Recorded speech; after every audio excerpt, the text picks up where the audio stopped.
नमस्कार, मैं शिवानी कुमारी और न्यूज चमकता भारत के इस खास बुलेटिन पर आपका स्वागत है। चलिए डालते हैं खास नजर आज के मुख्य सुर्खियों पर। आदित्य सिंडिकेट विवाद में कॉलोनी वासियों पर लाखों का बकाया, बिल्डर ने मेंटेनेंस को लेकर खड़े किए हाथ। चांडिल में कंपनी प्रबंधन और जमींदाताओं के बीच हुआ द्विपक्षीय वार्ता बेनतीजा, जमींदाताओं ने आंदोलन जारी करने का लिया निर्णय। सरायकेला खरसावां जिले के उच्च विद्यालय चैनपुर चांडिल में आदिम डेवलपमेंट सोसाइटी ने 55 विद्यार्थियों को ट्राइबल कल्चर सोसाइटी जमशेदपुर के द्वारा छात्रवृत्ति दिया। खबरें विस्तार से।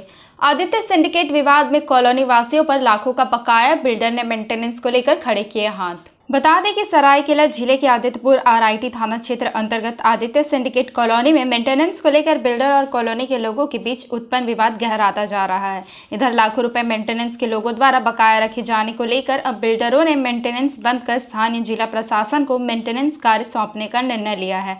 बता दें कि आदित्यपुर स्थित आदित्य सिंडिकेट कॉलोनी में बिल्डरों द्वारा मेंटेनेंस के तहत बिजली, पानी और साफ सफाई का कार्य किया जाता रहा है, लेकिन इस बीच ब्लॉक संख्या 4 के कुछ लोगों द्वारा मेंटेनेंस को लेकर उत्पन्न किए गए विवाद के बाद जब लोगों से बिजली बिल और मेंटेनेंस का बकाया मांगा गया तो उन्होंने अनर्गल इल्ज़ाम लगाते हुए एसपी साहब के माध्यम से थाना इंचार्ज को खबर करवा करके वापस बिजली का कनेक्शन चालू करवा दिया है और लोग मेंटेनेंस और बिजली बिल नहीं पे कर रहे हैं। नतीजा 20 लाख से ज़्यादा हो चुका है यहाँ का बकाया आदित्य सिंडिकेट का, और इतनी बड़ी भार और हम लोग लेने की स्थिति में नहीं है।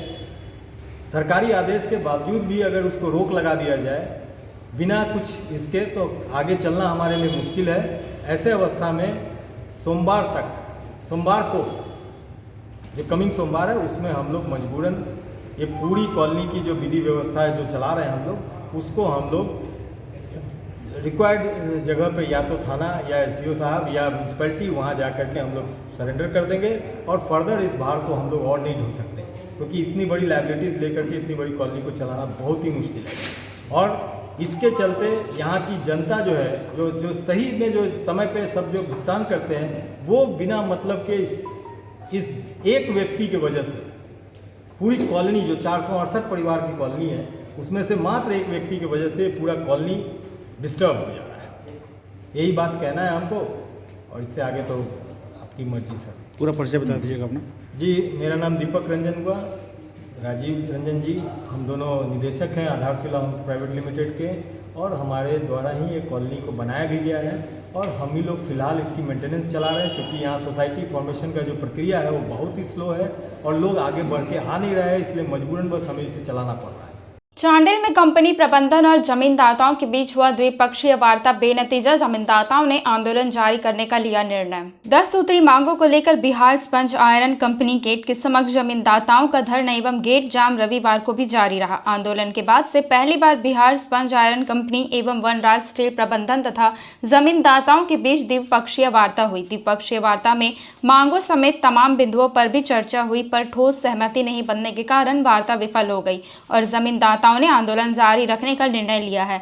वार्ता के दौरान बीएसआईएल कंपनी के जीएम आरके शर्मा ने कहा कि जमींदाताओं को नौकरी देने के प्रति कंपनी वचनबद्ध है। वर्तमान में 175 स्थानीय ग्रामीण कंपनी में कार्यरत है, जिसमें 66 से 67 जमींदाता भी शामिल है।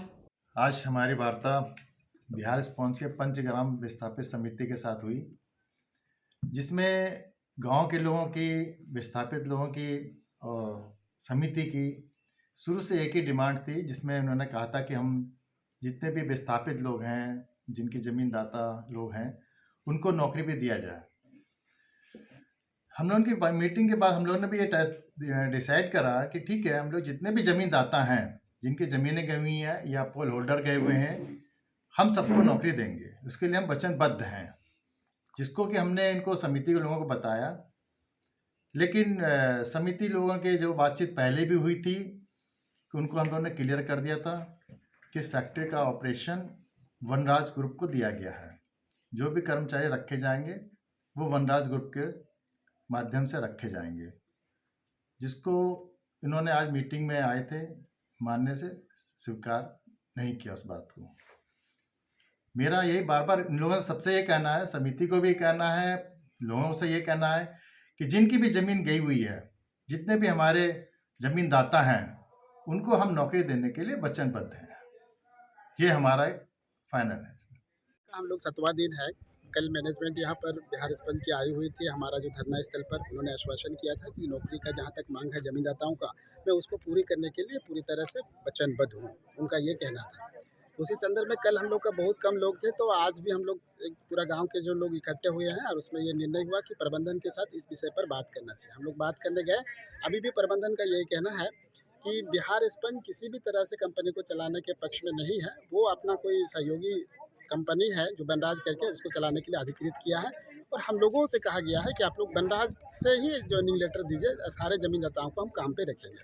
अभी हम लोग ये डिसीजन निर्णय ले रहे हैं, बैठक उसी का हो रहा है कि हम लोग बनराज पे काम करेंगे या माने बिहार स्पंज पे काम करेंगे। तो इस पर अभी कोई डिसीजन नहीं हो पाया है, लेकिन हम लोग असंभावित आशा से ये है कि आने वाला जो दिन है उसमें एक निर्णय निकलेगा और एक सौहार्दपूर्ण माहौल में कंपनी फिर से चलेगी, यही आशा है हम लोगों को। वहीं सरायकेला खरसावां जिले के उच्च विद्यालय चैनपुर चांडिल में आदिम डेवलपमेंट सोसाइटी ने 55 विद्यार्थियों को ट्राइबल कल्चर सोसाइटी जमशेदपुर के द्वारा छात्रवृत्ति दिया।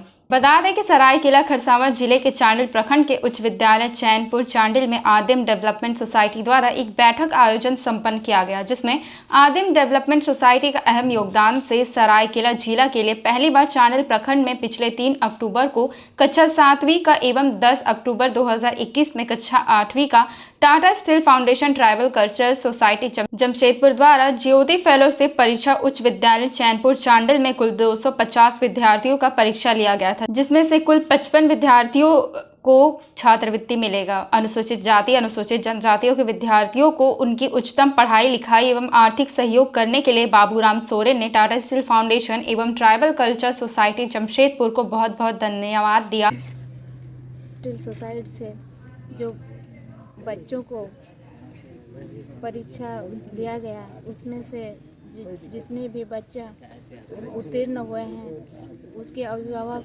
सब हम बहुत खुश हैं, और बच्चा भी बहुत उत्सुक से अपना परिणाम को देखते हुए बच्चा काफ़ी जागरूक होकर उत्सुक हुआ है। इसी तरह टाटा स्टील कंपनी अगर हमारे आदिवासी बच्चों को अगर आर्थिक स्थिति सहायता करते रहेंगे तो हमारे जितने भी पिछड़े आदिवासी हैं सब अपना बच्चों को विकसित पढ़ाई में विकसित होंगे और नाम बोल दीजिए। अच्छा होंगे। मैं बिमला टुडू सोरेन, आदिम डेवलपमेंट सोसाइटी का सचिव, और मैं इस पत्र के माध्यम से आप सभी को अवगत कराना चाहूँगा कि हमारा इस सरायकेला ज़िला में ऐतिहासिक हमारा इस UHS चैनपुर इस विद्यालय में और इस क्षेत्र पूरा जिला के ज्योति फेलोशिप टाटा स्टील द्वारा प्रोवाइड किया गया, जो कि ज्योति फेलोशिप परीक्षा पिछले महीने 3 अक्टूबर एवं 10 अक्टूबर को संपन्न हुआ, और उसमें लगभग 250 विद्यार्थी हमारे इस जिला से लिखे थे परीक्षा, और उसमें क्वालिफाइड 55 स्टूडेंट्स क्वालिफाइड किए हैं, जो कि 7 का 27 है और 8 क्लास का 28 स्टूडेंट्स है। मुझे बहुत खुशी लग रहा है, और साथ ही साथ मैं टाटा स्टील को बहुत बहुत धन्यवाद देना चाहूँगा इस पत्र के माध्यम से, इस मीडिया के माध्यम से, और इसी प्रकार बच्चा का भविष्य के लिए उनकी उज्जवल भविष्य मैं शुभकामनाएँ करता हूँ, और उनकी एक आर्थिक मदद, एक छोटी सी आर्थिक मदद उनकी फ्यूचर के लिए, उनका एक पढ़ाई का क्षेत्र में, उनका इस शिक्षा के क्षेत्र में, और विशेषकर हमारा SC ST बच्चा फ्यूचर में बहुत आगे चल सकेंगे, और टाटा स्टील इसी प्रकार प्रोवाइड कर रही है। मैं उम्मीद करूंगा टाटा स्टील से भी और सभी पेरेंट्स से भी मैं उम्मीद करूंगा बच्चा का सहयोग और टाटा स्टील के द्वारा आर्थिक सहयोग अगर मिलेगा तो हमारा इस सरायकेला ज़िला भी झारखंड का इस सूची में बहुत लंबी जाएगी और प्रथम श्रेणी में आएगी इस शिक्षा का स्तर में। और इसी मुद्दे को लेकर मैं विशेष पूरी क्षेत्र में शिक्षा को एक बढ़ावा देने का कोशिश कर रहा हूं, एवं पूरी हमारी टीम आदिम डेवलपमेंट सोसाइटी और सभी पेरेंट्स का भी मैं सहयोग चाहता हूं, और टाटा स्टील को मैं बहुत बहुत धन्यवाद देना चाहूँगा। इसमें कितना? इसमें कुल बच्चा 7 और 8 मिला के लगभग 250 स्टूडेंट्स था, और उसमें 55 यानी कि 55 विद्यार्थी क्वालिफाइड हैं। जी आपका परिचय दीजिए। मैं बी आर सोरेन, चांडिल से, सेक्रेटरी आदिम डेवलपमेंट सोसाइटी। वहीं नौका गांव में जेटीडीएस के सहयोग से हल्दी प्रसंस्करण केंद्र का हुआ शुभारंभ। जेटीडीएस के सहयोग से राजनगर प्रखंड के गम्हरिया पंचायत अंतर्गत नौका गांव में शनिवार को हल्दी प्रसंस्करण केंद्र का उद्घाटन किया गया। बता दें कि हल्दी प्रसंस्करण केंद्र का शुभारंभ जेटीपीएससी स्टेट एपीडी आशीष आनंद, जेटीडीएस के डीपीएम नीरज नायक एवं जिला परिषद सदस्य सुश्री चार्मी मुर्मू ने संयुक्त रूप से फीता काट कर किया। वहीं जेटीडीएस के स्टेट एपीडी आशीष आनंद ने कहा कि जेटीडीएस द्वारा नौका गांव की पुरानी बस्ती टोला में लगभग 3.5 लाख की लागत से हल्दी प्रसंस्करण मशीन 100% सब्सिडी पर लाभुक समिति को दिया गया है। उन्होंने कहा कि नौका गांव के ग्रामीण युवा समिति अपनी मेहनत से आगे बढ़े, साथ ही समाज के अन्य युवाओं एवं महिलाओं के लिए प्रेरणा भी बने। जेटीडीएस सुदूर ग्रामीण क्षेत्र के युवाओं महिलाओं को स्वरोजगार से जोड़ने के लिए मदद कर रही है, ताकि युवा वर्ग एवं महिलाएं आत्मनिर्भर बन सके। इसके द्वारा ये दिया गया है, ये पूरी प्रोसेसिंग यूनिट, ये इसके 1-2 साल का इसका पूरी तरह का जो भी मरम्मती का उसका भी वो सर्विस देगी।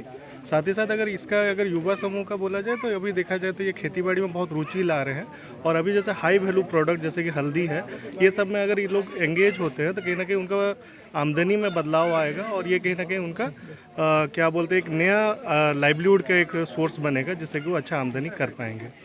क्या नाम है सर? मेरा नाम संजीव हुआ। क्या है आप? मैं प्रधान में हूँ और मैं जेटीडीएस को तकनीकी सहायता देता हूँ एग्रीकल्चर में। अभी जो शुरुआत है, शुरुआत में अगर ये करके देखा जा रहा है, युवा लोगों का रुझान है इसमें, और मैं समझती हूँ कि बहुत आगे बढ़ेगा। और जिस तरह से मार्केटिंग की बात है, ये तो हर घर में हर ये में यूज होता है, इसलिए उम्मीद लगता है कि मार्केटिंग अच्छा होगा। क्या ये युवाओं का ही काम है या फिर महिलाओं को भी इसमें भागीदारी होगा? इसमें महिलाओं को भी भागीदारी होगी, मतलब घरेलू उद्योग दोनों को ही ये लाभ मिलेगा। तो सिझाने का काम है, चलनी करने का काम है, बेच भी सकती है। मैंने दोनों ये करके तो इसको उद्योग ये बड़ा ये करके लोग चलाने चाहेंगे तो बहुत अच्छा से कर सकते हैं। और हम लोग तो है, हम मार्गदर्शन करते रहेंगे, साथ देते रहेंगे, हर चीज़ में हम लोग साथ है इसके साथ। इसके माध्यम से हम लोग का शुरू से रहा है कि कैसे करके रोजगार गांव में ही उपलब्ध कराया जा सके। तो आप देखेंगे इस पूरे क्षेत्र में हल्दी का उत्पादन काफ़ी पहले से होता आ रहा है, लेकिन उसका सही मार्केटिंग होने के लिए या वैल्यू एडिशन होने के लिए गांव स्तर पर इसका कोई समुचित व्यवस्था अभी तक नहीं हो रहा था। तो जेटीडीएस के माध्यम से हम लोगों ने इस तरह का मशीन का व्यवस्था किया था कि एक तो रोजगार युवा को मिल जाए, दूसरा इस क्षेत्र का नाम भी हो, यहाँ का जो हल्दी उत्पादन है वो बड़े बड़े मतलब बाजार में जाए, बड़े बड़े शहर में जाए, उसी उद्देश्य से ये किया गया है। तो सर दोनों ऑप्शन उपलब्ध है। एक तो है कि हम लोग प्रयास कर रहे हैं कि इनका जो बिक्री है वो बड़े बाजार तक हो, मतलब उसके लिए जैसे हम लोग उत्पादक समूह, जैसे इनका यूथ ग्रुप है, उसको उत्पादक समूह में हम लोग कन्वर्ट करने का प्रयास कर रहे हैं। दूसरा है कि इसका मतलब जो मेन उद्देश्य कि गांव में जो खेती बाड़ी हो रहा है हल्दी का, वो इनके माध्यम से वैल्यू एडिशन होकर बाहर बिकने जाए। तो दोनों ही प्रयास किया जा रहा है। ये कहाँ चल रहा है इस तरह का अभी हल्दी? देखिए शुरुआती दौर में हम लोग 4 जगह इस तरह का मशीन लगवाए हैं, 3 तो आपके सरायकेला में ही है और 1 हम लोग अभी रांची में कर रहे हैं। तो 4 जगह अभी इस तरह का युवा ग्रुप को प्रोत्साहित करके हल्दी प्रसंस्करण के लिए हम लोग तैयार किए हैं, और हम लोग को उम्मीद है कि आने वाले समय में इसको देख के और भी जगह में इस तरह का छोटे छोटे युवा हम लोग को ये हल्दी यूनिट को मिलकर, और आगे भी हम लोग बहुत अच्छा करेंगे, क्योंकि ये बहुत ही कम साल में हम लोग को मिला है। यूथ ग्रुप का उद्घाटन हम लोग का 2019 में ही हुआ था, और अनुदान में हम लोग को 40,000 मिला था। उसी से कुछ बिजनेस प्लान भी किए थे, बकरी सुअर ऐसे प्लानिंग करके बहुत अच्छा किया। कुछ सुअर को हम लोग बच्चा भी पैदा करवाए और वो बेचकर बहुत अच्छा किया। हम लोग जेटीडीएस से बहुत मदद मिला है और आगे भी बहुत अच्छा ही करेंगे।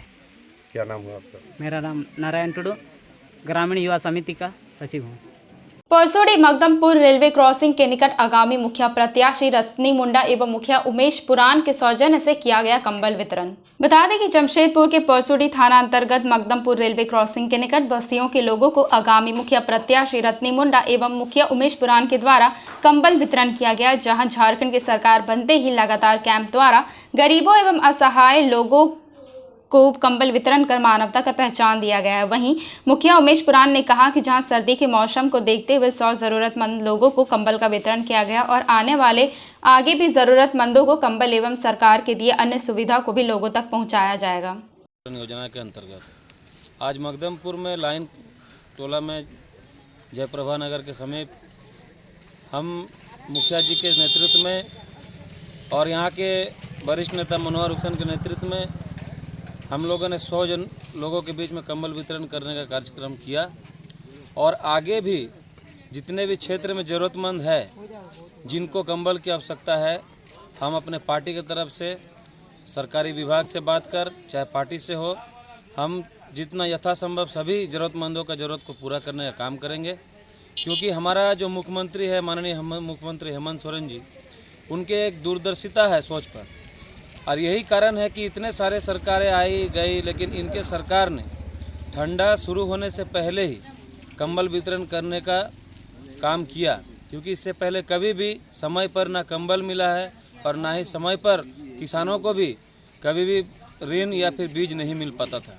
और ये सरकार गरीबों के प्रति, यहाँ के पिछड़े दलित शोषित के प्रति इतने ज़्यादा संवेदनशील है कि हर क्षेत्र में किसी भी क्षेत्र में जैसे कंबल वितरण हो या किसानों की कर्ज माफ़ी हो या फिर गरीबों के लिए धोती साड़ी लुंगी योजना हो, सारा चीज़ सुचारू रूप से संचालन की जा रही है। आगे हमारा पार्टी का एक ही उद्देश्य है कि झारखंड जिस उद्देश्य से बना था, इस उद्देश्य को देखते हुए झारखंड के तमाम गरीब पिछड़े हुए लोगों को अंतिम व्यक्ति तक सरकार के सारे मूलभूत जो भी योजनाएं चल रही हैं उनकी समस्याओं के निवारण के लिए वो अंतिम व्यक्ति तक पहुंचा सकें। अब अपना पूरा परिचय बताइए। मिथुन चक्रवर्ती, झारखंड मुक्ति मोर्चा। मकदमपुर में झारखंड सरकार द्वारा कंबल वितरण का आयोजन किया गया है। जो इस कंबल वितरण में उपस्थित बड़े भाई मनोहर हुसैन जी, विधायक प्रतिनिधि मिथुन चक्रवर्ती जी और जमुमू नेता मनोहर चिड्डू जी, समीर जी, हमारे उप मुखिया चंचल जी, साथ में अजगरी मैडम जी, साथ में सिकंदर भाई एवं छोटे बड़े सभी तमाम भाई बहनें उपस्थित थे। यहाँ पे 100 कंबल वितरण करने का हम लोग आयोजन किए हैं और आने वाला समय में और 100 कंबल हम लोग वितरण करेंगे। इसमें मुख्य उद्देश्य मेरा भी है और झारखंड सरकार का भी है कि ठंड से कोई भी गरीब बूढ़ा वृद्ध का मृत्यु ना हो। हमारा प्रयास यही रहेगा कि झारखंड सरकार द्वारा जो भी सरकारी योजनाएं हैं उसे मैं हर एक अंतिम व्यक्ति तक हर एक योजना का लाभ हर एक व्यक्ति को देना चाहता हूं। यही हमारा उद्देश्य है और रहेगा। आप अपना पूरा परिचय बताइए। मैं उमेश पुराण, नॉर्थ काली माटी मुखिया जी। भाजपा जिला कमेटी के द्वारा साकची स्थित जिला कार्यालय में भाजयुमो नेता मृतक सूरज सिंह को श्रद्धांजलि दी गई। बता दें कि भाजपा जिला कमेटी के द्वारा साकची स्थित जिला कार्यालय में भाजयुमो नेता मृतक सूरज सिंह को श्रद्धांजलि देने के लिए जिला महानगर अध्यक्ष गुंजन यादव के नेतृत्व में शोक सभा का आयोजन किया गया। रविवार को आयोजित शोक सभा में विधायक मेनका सरदार, प्रदेश प्रवक्ता कुणाल सारंगी, महानगर अध्यक्ष गुंजन यादव के अलावा सैकड़ों कार्यकर्ता और नेता उपस्थित रहे। सभी ने 2 मिनट का मौन रखकर दिवंगत सूरज सिंह की तस्वीर पर पुष्प भेंट कर श्रद्धांजलि दी। इस दौरान सभी ने स्वर्गीय सूरज कुमार को श्रद्धा सुमन अर्पित कर उनकी आत्मा को शांति के लिए भगवान से प्रार्थना भी की। बागबेड़ा निवासी सह भाजयुमो नेता सूरज सिंह के आकस्मिक निधन पर भाजपाइयों में शोक की लहर है। वही मौके पर पूर्व विधायक कुणाल सारंगी ने सूरज सिंह के निधन पर संवेदना व्यक्त करते हुए कहा कि पोटका विधानसभा क्षेत्र के ऊर्जावान और कर्मठ कार्यकर्ता भाजपा ने खोया है। उनके जैसे व्यवहारिक और कुशल नेतृत्व को हम कभी भूल नहीं पाएंगे। साथ ही उन्होंने कहा कि उनकी हत्या करने वालों को कड़ी से कड़ी सजा मिले। पार्टी इस दुख की घड़ी में पीड़ित परिवार के साथ हमेशा खड़ी रहेगी। क्या कहना चाहेंगे? देखिए, युवा नेतृत्व पार्टी ने खोया है, संगठन ने खोया और एक व्यक्तिगत क्षति है। बिल्कुल छोटा भाई जैसा था और जब भी हम लोग बागबेड़ा में मिलते थे कभी भी एक बहुत ही आत्मीय व्यवहार सभी के लिए, एक उपलब्ध और सशक्त नेतृत्व जो उभर रहा था आज ईश्वर ने छीन लिया है। और राजनीतिक प्रतिशोध की बू आती है इसमें, और जिस तरह से सुनियोजित तरीके से आज पूरे राज्य में राजनीतिक हमले हो रहे, राजनीतिक हत्याएं हो रही हैं, ये चिंताजनक है। लोकतंत्र के लिए किसी भी तरीके से इसे स्वस्थ नहीं माना जा सकता। मैं ईश्वर से प्रार्थना करता हूं कि दिवंगत आत्मा को शांति दे और परिवार के लोगों को इस दुख को सहने की शक्ति दे। वहीं जमशेदपुर के एमजीएम थाना डालापानी पंचायत पर झारखंड मुक्ति मोर्चा कार्यालय का उद्घाटन किया गया। बता दें कि जमशेदपुर के एमजीएम थाना डालापानी बीको पंचायत अंतर्गत डालापानी गांव पर झारखंड मुक्ति मोर्चा कार्यालय का उद्घाटन किया गया, जहां जुगसलाई विधानसभा के माननीय विधायक मंगल कालिंदी पहुंचे। उन्होंने फीता काटकर कार्यालय का उद्घाटन किया। वहीं स्थानीय लोगों ने विधायक मंगल कालिंदी को बुके देकर उनका सम्मानित किया। वहीं विधायक ने बताया कि माननीय दिशोम गुरु शिबू सोरेन का संदेश है कि ग्रामीण क्षेत्रों को विकास के रोजगार से जोड़ा जाए। ग्रामीण क्षेत्रों में जो विकास से वंचित है वहां के लोगों को रोजगार से जोड़ा जाए। वहीं उन्होंने कहा कि माननीय मुख्यमंत्री हेमंत सोरेन के निर्देशानुसार आपकी सरकार आपके अधिकार आपके द्वार कार्यक्रम के तहत जितने भी गरीब असहाय मजदूर किस्म के लोगों को सरकार द्वारा सीधा लाभ मिले। वहीं उन्होंने विपक्ष पर निशाना साधते हुए कहा कि पिछले सरकार से दोनों को लाभ नहीं मिल पाया, जहां राज्य के मुख्यमंत्री हेमंत सोरेन की सरकार बनते ही ग्रामीण एवं पंचायत क्षेत्र के लोगों को सरकारी योजनाओं का सीधा लाभ मिल रहा है। इसकी सारी जानकारी जुगसलाई विधानसभा के विधायक मंगल कालिंदी ने दी। एनएच बेको पंचायत अंतर्गत डालापानी गांव में झारखंड मुक्ति मोर्चा का कार्यालय खोला गया है और गुरु जी का संदेश जो ग्रामीण क्षेत्र में लोगों का सेवा करना, अन्याय के खिलाफ लड़ना, ये हमारे पूजनीय बाबा दिशोम गुरु शिबू सोरेन जी का सोच है और उसको सोच को हम लोग यहाँ के कार्यकर्ता पूरा करने के लिए इस क्षेत्र में विकास का काम करने के लिए यहाँ एक ऑफिस का खोला गया है और यहाँ के झारखंड मुक्ति मोर्चा के पंचायत कमेटी और इस क्षेत्र के जितने भी झारखंड मुक्ति मोर्चा के सदस्य हैं सभी मिलकर इस क्षेत्र में किसान मजदूर गरीबों के बीच में जो विकास से वंचित है उन लोगों का विकास करने के लिए यहाँ ऑफिस खोला गया है और इसके साथ साथ हमारे राज्य के मुख्यमंत्री आदरणीय हेमंत सोरेन जी के निर्देश अनुसार पूरे पंचायत क्षेत्र में और पूरे ग्रामीण क्षेत्र में जो आपके सरकार आपका अधिकार आपके द्वार जाकर लोगों का विकास का काम कर रहे हैं और ग्रामीण क्षेत्र में पंचायत क्षेत्र में लोगों के मन में बहुत खुशी महसूस हो रहा है कि 21 वर्ष होने जा रहे हैं और इससे पहले भी सरकार थे लेकिन सरकार आपके द्वार कार्यक्रम नहीं रखा उन लोगों ने, जिसका लाभ ग्रामीणों को नहीं मिल रहा था। लेकिन राज्य के मुख्यमंत्री आदरणीय हेमंत सोरेन जी के नेतृत्व में पूरे झारखंड में पंचायत क्षेत्र में सरकार आपके द्वार कार्यक्रम करके यहाँ के लोगों को सुविधा उपलब्ध हो रही है। जो लोग विकास से वंचित है, जिनको लाभ मिलना चाहिए उससे वंचित है, ऐसे लोगों को सीधे लाभ पंचायत क्षेत्र में पहुंचाने का काम हमारे राज्य के मुख्यमंत्री आदरणीय हेमंत सोरेन जी कर रहे हैं। और इसके साथ साथ 74 वर्ष हो गए देश आज़ाद हुए, अभी भी ग्रामीण क्षेत्र में जंगल क्षेत्र में आप जाइएगा तो एक बूढ़े बाबा और बूढ़ी माता जो है एक साड़ी एक धोती में जो अपना जीवन यापन कर रहे हैं। ऐसे गरीबों के बीच में गुरु जी का सोच और राज्य के मुख्यमंत्री ने जो योजना लागू किया है 10 रुपये में धोती साड़ी लुंगी गरीबों के बीच में जो बांटा जा रहा है उन लोगों का तन ढकने का काम कर रहा है। और सबसे पहले तो इंसान के लिए रोटी कपड़ा और मकान की आवश्यकता होता है, जिसमें कि कपड़ा देने का काम जो है हमारे राज्य के मुख्यमंत्री ये योजना निकालकर सभी को तन ढकने का काम कर रहे हैं। और इसके साथ साथ बहुत सारे योजना जो हमारे राज्य के मुख्यमंत्री आदरणीय हेमंत सोरेन जी, अभी 2 साल भी पूरा नहीं हुआ लेकिन 2 साल के अंदर में आपको मालूम होगा कि कोरोना कोविड जैसे महामारी रोग के बीच में भी हमारे राज्य के मुख्यमंत्री आदरणीय हेमंत सोरेन जी ने ज़मीनी स्तर पर बहुत सारे ऐसा काम किए हैं जिससे लोग बहुत खुश हैं। गोविंदपुर खैर बनी पंचायत पर 1 दिवसीय फुटबॉल मैच का किया गया आयोजन। जमशेदपुर के गोविंदपुर थाना अंतर्गत खैर बनी पंचायत बैजनाथ थड़ी पर 1 दिवसीय फुटबॉल टूर्नामेंट का आयोजन किया गया, जहां मुख्य अतिथि के तौर पर जुगसलाई विधानसभा के विधायक मंगल कालिंदी पहुंचे और उन्होंने खिलाड़ियों का हौसला अफजाई किया। वहीं खिलाड़ियों का मनोबल बढ़ाते हुए खिलाड़ियों के साथ फुटबॉल भी खेले। वहीं बारी बारी सभी खिलाड़ियों का परिचय करते हुए जीते हुए खिलाड़ियों को प्रथम एवं द्वितीय पुरस्कार वितरण किया। वहीं उन्होंने बताया कि झारखंड सरकार बनते ही राज्य के मुख्यमंत्री माननीय हेमंत सोरेन जी खिलाड़ियों को बेहतर सेवा देने के लिए यथासंभव मदद कर रही है और बेहतर खेलने वाले खिलाड़ी को सीधा चयनित कर रोजगार देने का कार्य कर रहे हैं। इसकी सारी जानकारी जुगसलाई विधानसभा के विधायक मंगल कालिंदी ने दी। हमारे खैर बनी पंचायत अंतर्गत जो है यहाँ सरना बॉयज़ क्लब के तरफ से प्रत्येक वर्ष यहाँ फुटबॉल टूर्नामेंट कराया जाता है और हर साल अच्छे ढंग से यहाँ लोग आते हैं, बच्चे खेलते हैं। लेकिन इन लोगों का मैदान जो है, मैदान भी बहुत अच्छा है, लेकिन इस पर ये चिंता का विषय है कि हमारे झारखंड के बच्चे अच्छा प्रदर्शन करते हैं, लेकिन उन लोगों को अभी तक जो सही लाभ मिलना चाहिए वो नहीं मिलता। लेकिन हमारे राज्य के मुख्यमंत्री आदरणीय हेमंत सोरेन जी के नेतृत्व में खिलाड़ियों को भी सीधी नौकरी देने का योजना बनाया है, जिससे खिलाड़ियों का एक उत्साह बढ़ा है और आगे उन लोगों के मन में ये है कि हम अच्छा प्रदर्शन करेंगे तो हमें नौकरियां मिलेगी।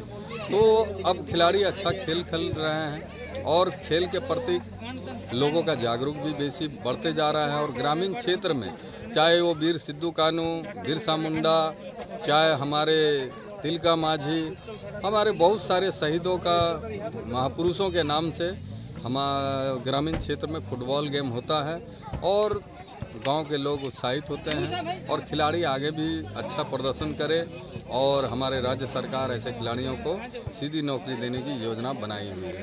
देखिए, हमारा तो सोच है कि राज्य बने अभी 21 वर्ष हो रहा है, लेकिन 16 साल तो यहाँ भाजपा शासन के है। हमारा तो अभी राज्य के मुख्यमंत्री बने अभी 2 साल भी नहीं हुआ है, लेकिन हमारी सरकार जो है 38 खिलाड़ियों को सीधी नौकरी देने की काम कर रहे हैं और आगे भी यहाँ से जो अच्छा खेल रहे हैं, अच्छा पढ़ रहे हैं, उन लोगों को यहाँ से विदेश अच्छा उच्च शिक्षा ग्रहण करने के लिए उन लोगों को विदेश भेज रहे हैं राज्य के मुख्यमंत्री।